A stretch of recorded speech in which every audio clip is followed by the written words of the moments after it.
The African Energy Chamber, an African energy advocacy group, has condemned the recent smear campaign by China Dialogue Trust, now Dialogue Earth's attempt to use a prominent African voice to put out a demonizing piece to attack Dangote Refinery, Africa's largest refinery and the world's biggest single-train refinery. As earlier reported on Saturday, the British-based NGO Dialogue Earth contacted the editor-in-chief of West Africa Weekly, David Hundain, to produce an article attacking Dangote Refinery,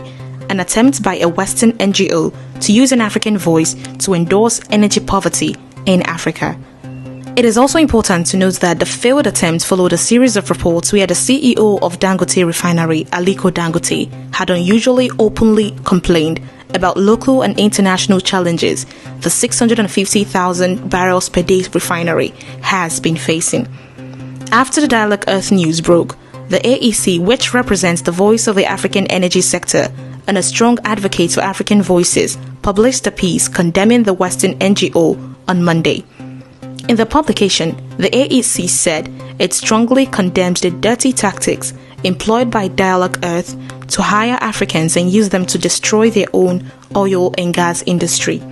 The AEC fully supports Hundain and commends him for standing up against Dialogue Earth. We are wholly against a Western NGO trying to use African voices to advance their biased agenda, stated NJ Ayuk, executive chairman of the AEC,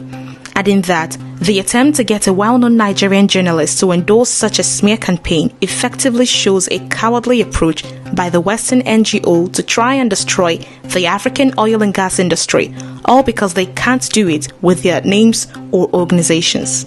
We have seen how African crude oil has been treated, how funding for Mozambique LNG has been treated, how the West has constantly attacked South Africa as it tries to develop its natural gas, and how they have constantly attacked other gas projects and cut off financing. These tactics are hurtful to African development,